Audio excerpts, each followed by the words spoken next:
नमस्कार मित्रांनो. मागच्या लेक्चरमध्ये आपण सार्वजनिक आयव्यय म्हणजे काय हे पाहिलं. आज आपण या विषयाचं सार्वजनिक आयव्ययाचं नक्की स्वरूप कसं आहे आणि काळानुसार त्यात कसे बदल झाले आहेत ते पाहणार आहोत. ह्या कंटेंटमध्ये आपण सार्वजनिक आयव्ययाचं म्हणजे सरकारच्या उत्पन्न आणि खर्चाचे जे स्वरूप विशद करणारे 9 मुद्दे आपण इथं विचारात घेणार आहोत.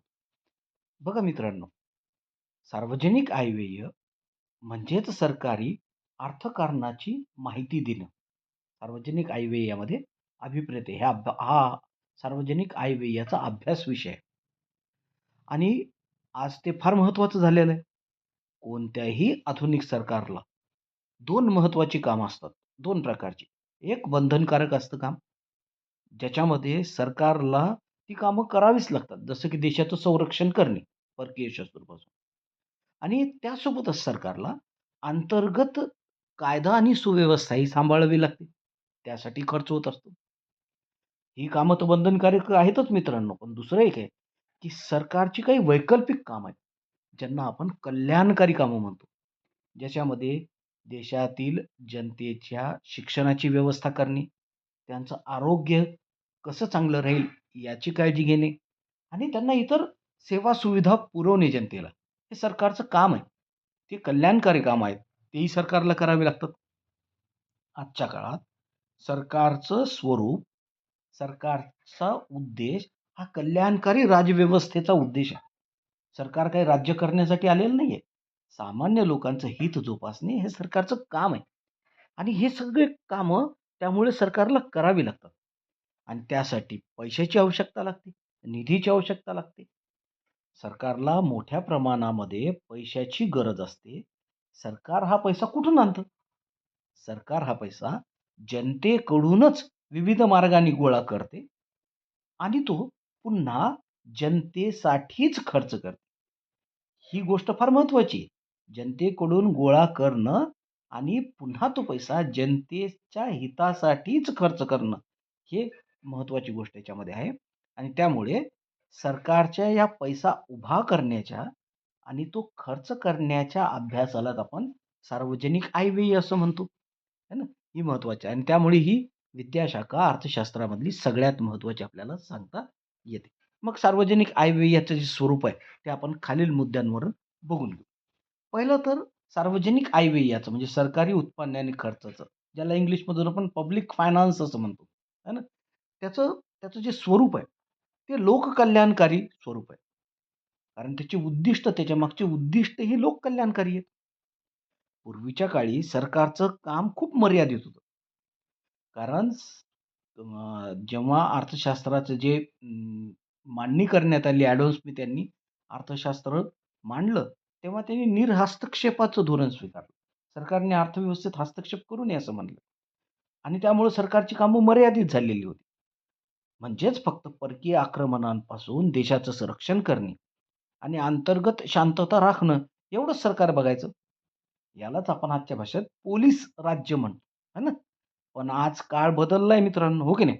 आता आपण लोककल्याणकारी राज्य ही संकल्पना स्वीकारलेली आहे. याचा अर्थ असा की सरकारला आता जनतेच्या शिक्षणाची, आरोग्याची आणि रोजगाराचीही जबाबदारी घ्यावी लागते. त्यामुळे सरकारचं काम फक्त कर गोळा करणं एवढं उरलेलं नाहीये. तर त्या करापासून जे काही उत्पन्न मिळालेलं किंवा इतर कोणत्याही मार्गाने जे काही सरकारला उत्पन्न मिळालेलं आहे, त्या पैशातून लोकांचं जीवन कसं सुसह्य होईल, हे बघावं लागतं आणि त्यामुळे संपूर्ण आयव्ययाचा दृष्टिकोन हा लोककल्याणकारी आहे आणि त्यामुळे त्याचं स्वरूप सार्वजनिक आयव्ययाचं हे लोककल्याणकारी स्वरूपाचं, लोककल्याणकारीच्या याच्यामध्ये व्यवस्थेमध्ये बसतं आणि हे त्याचं मुख्य रूप आपल्याला सांगता येतं. हा झाला पहिलं त्याचं स्वरूपामध्ये, की सार्वजनिक आयव्ययाचं स्वरूप हे लोककल्याणकारी ह्या पद्धतीचं आहे. दुसरं आहे सार्वजनिक आयव्यय राबवत असताना 2 दृष्टिकोन आहेत. एक कार्यात्मक दृष्टिकोन आहे आणि एक क्रियाशील दृष्टिकोन आहे. हा विचार केन्स यांनी मांडलेला आहे ना. लॉर्ड मेनॉर्ड केन्स, हे जे की स्थूल अर्थशास्त्राचे जनक आहेत. त्यांनी हा विचार मांडला. सार्वजनिक आयव्यय हे केवळ महसूल जमा करण्याचं साधन नसून, है ना, ते अर्थव्यवस्थेत स्थैर्य राखण्याचं साधन आहे. हे लॉर्ड केन्स यांचं मत होतं. मग त्याच्यातून त्यांनी कार्यात्मक दृष्टिकोन सार्वजनिक आयव्ययाचा स्पष्ट केला. पहिला, है ना. ज्याच्यामध्ये ते असं म्हणतात, की अमेरिका आणि इंग्लंडसारख्या प्रगत देशांमध्ये अर्थव्यवस्थेतील चढ-उतार नियंत्रित करण्यासाठी सरकार सार्वजनिक आयव्यय साधनाचा उपयोग करतं. म्हणजे कर, खर्च, सार्वजनिक कर्ज, सार्वजनिक उत्पन्न, सार्वजनिक खर्च, ह्या सगळ्याचा या साधनांचा उपयोग सरकार अर्थव्यवस्थेतील चढ-उतार नियंत्रित करण्यासाठी करतं. हे विकसित देशातला दृष्टिकोन आहे, प्रगत देशातील दृष्टिकोन आहे. त्याला कार्यात्मक दृष्टिकोन म्हणतात. हा एक त्याचा स्वरूपाचा भाग झाला. दुसरं दुसरं रूप आहे सार्वजनिक आयव्ययाचं, ते म्हणजे क्रियाशील. आता क्रियाशील दृष्टिकोनामध्ये काय? भारतासारख्या विकसनशील देशात मात्र सरकार स्थैर्याचा विचार नाही करत. ते तर करतंच, पण पूर्ण त्याच्यावर जोर नाही देत. ते भारतासारख्या देशांमध्ये उत्पादन वाढवणे आणि त्याच्या माध्यमातून अर्थव्यवस्थेतील गरिबी दूर करणे, हे महत्त्वाचं असतं. सरकार त्याच्यावर भर देतं आणि त्याच्यासाठी सरकारच्या उत्पन्न आणि खर्चाचा वापर करतं, है ना. सरकारी उत्पन्न आणि खर्चाचा म्हणजे सार्वजनिक आयव्ययाचा क्रियाशील वापर हा विकसनशील देशांमध्ये, भारतासारख्या ज्याला आपण काय विकासशील देशांमध्ये होत असतो. असा आपण त्याचा क्रियाशील दृष्टिकोन आहे. ह्या दोन्ही दृष्टिकोनातून सार्वजनिक आयव्यय याचा अभ्यास करावा लागतो. म्हणून ते एक महत्त्वाचं स्वरूप आपल्याला इथं त्याच्या स्वरूपामध्ये आपल्याला विशद करता येतो हा पॉइंट. ठीक आहे. तिसरं, की सार्वजनिक आयव्यय हे शास्त्र आहे का कला आहे? का यांचा दोघांचा संगम आहे? हे बघावं लागेल. हा मुद्दाही मजेशीर आहे. प्राध्यापक शेट यांनी याचं विश्लेषण केलेलंच आहे. बरं, सार्वजनिक आयव्यय हे शास्त्र पण आहे मित्रांनो आणि कला पण आहे. बरं, शास्त्र का मग? है ना, शास्त्र का म्हणायचं सार्वजनिक आयव्ययाला? मग याच्यामध्ये शास्त्र का आहे? कारण यामध्ये कर कसा असावा, खर्च किती करावा, याचे काही ठराविक नियम आहेत, सिद्धांत आहेत आणि ह्या नियम आणि सिद्धांतानुसारच उत्पन्न आणि खर्च सरकारला करावा लागतो. शास्त्र म्हणल्यावर नियम आणि सिद्धांताची मांडणी असतेच. शास्त्र कार्यकारण भावाचा अभ्यास करतं आणि सार्वजनिक आयव्ययामध्ये नियम आणि सिद्धांत आहेत म्हणून शास्त्र आहे. बरं, ही कागदावरची गोष्ट झाली. हे सैद्धांतिक झालं, हे अभ्यासासाठी झालं. परंतु जेव्हा सरकार हे नियम प्रत्यक्षात लोकांच्या समस्या सोडवण्यासाठी वापरतं, है ना. प्रत्यक्षात सरकार हे जे नियम आहेत सार्वजनिक आयव्ययाचे, सिद्धांत आहेत, प्रत्यक्षात लोकांच्या समस्या सोडवण्यासाठी हे नियम जेव्हा वापरतं, तेव्हा ती कला ठरते. बरं, कसं? कसं वापरतं? हे बघ, याच्यामध्ये योग्य वेळी, योग्य ठिकाणी आणि योग्य प्रमाणात पैसा खर्च करणं, हे एक व्यवस्थापकीय कसब आहे. हे तर मान्य करता ना? योग्य वेळी, योग्य ठिकाणी आणि योग्य प्रमाणात पैसा खर्च करणे, उत्पन्न कमवणे, हे व्यवस्थापकीय कसब आहे. आणि कसब हे शास्त्र नाहीये. कसब ही कला आहे. है ना? मग हे शास्त्र आणि त्यामुळे सार्वजनिक आयव्ययामध्ये शास्त्र आणि कला या दोघांचाही संगम आहे. नियम आणि सिद्धांताचा अभ्यास करणे, नियम आणि सिद्धांताच्या माध्यमातून अंमलबजावणी करणे कलेचा भाग येतो आणि नियम आणि सिद्धांत मांडणे हा शास्त्राचा अभ्यास विषय येतो. सार्वजनिक आयव्ययामध्ये या दोन्ही गोष्टीचा विचार केलेला आहे असं आपण म्हणू शकतो. पुढची गोष्ट, शास्त्रीय अधिष्ठान सार्वजनिक आयव्यय याचं काय? सार्वजनिक आयव्ययाला एक भक्कम शास्त्रीय आधार आहे. ज्याला सार्वजनिक आयव्ययामध्ये महत्तम सामाजिक लाभाचं तत्व असं म्हणतात, है ना. Principles of maximum social advantage, है ना. कल्याणकारी व्यवस्थेचं मध्ये ही गोष्ट येतच असते. महत्तम सामाजिक लाभाच्या तत्वाचा आधार सार्वजनिक आयव्ययामध्ये घेतला जातो. याचा अर्थ असा की सरकारने अशा प्रकारे कर लावावेत आणि अशा प्रकारे खर्च करावा, जेणेकरून समाजातील जास्तीत जास्त लोकांचा जास्तीत जास्त फायदा होईल, हे ठरवण्यासाठी सरकार गणिताचाही वापर करतं, स्टॅटिस्टिक्सचा, संख्याशास्त्राचाही वापर करतं आणि हे सगळे नियम मांडतं. म्हणून खर्च आणि उत्पन्नाचं तत्वाधिष्ठित विवेचन तर आहेच आहे. अर्थशास्त्र, राज्यशास्त्र, समाजशास्त्र याच्याशीही संबंध अर्थशास्त्राचा आहे आणि सगळ्यात महत्त्वाचं म्हणजे समाजाचा कमीत कमी हानी झाली पाहिजे, जास्तीत जास्त फायदा झाला पाहिजे. महत्तम सामाजिक लाभाचं तत्व हे शास्त्रीय अधिष्ठान सार्वजनिक आयव्ययात आपल्याला सांगता येतं आणि हे एक त्याचं महत्त्वाचं स्वरूप आपल्याला सांगता येतं. सरकारची भूमिका ही फार महत्त्वाची आहे. सरकारी हस्तक्षेपाची भूमिका अर्थशास्त्रामध्ये खूप महत्त्वाची आहे. अर्थशास्त्राचे जनक ॲडम स्मिथ यांच्या मते सरकारने आर्थिक बाबींमध्ये लुडबुड करू नये. त्यांनी म्हणूनच ठेवलं. त्याला त्यांनी निर्हस्तक्षेपाचं तत्व म्हणलं. आहे ना? आणि ते असं म्हणायचे, की अदृश्य हात अर्थव्यवस्थेला संतुलित करतो. हे मानलं जायचं. 1930 पर्यंत ही गोष्ट सर्वांनी मान्य केली. परंतु 1930ला झालं काय? 1930 मध्ये जगभरात जागतिक आर्थिक मंदी आली. है ना? मोठी जगामध्ये आर्थिक मंदी आली आणि तिचं स्वरूप जागतिक लेव्हलवर होतं. तेव्हा हे चित्र बदललं आणि मग लोकांच्या असं लक्षात आलं, की सरकारची भूमिका बघ्याची नाहीये. मग लॉर्ड मेनॉर्ड केन्स यांनी ठामपणे मांडलं, जेव्हा अर्थव्यवस्था अडचणीत येते, तेव्हा सरकारचा हस्तक्षेप गरजेचा असतो. आज आपण पाहतो, की महागाई रोखण्यासाठी किंवा अर्थव्यवस्थेला मंदीतून बाहेर काढण्यासाठी सरकार स्वतःहून पुढाकार घेतं.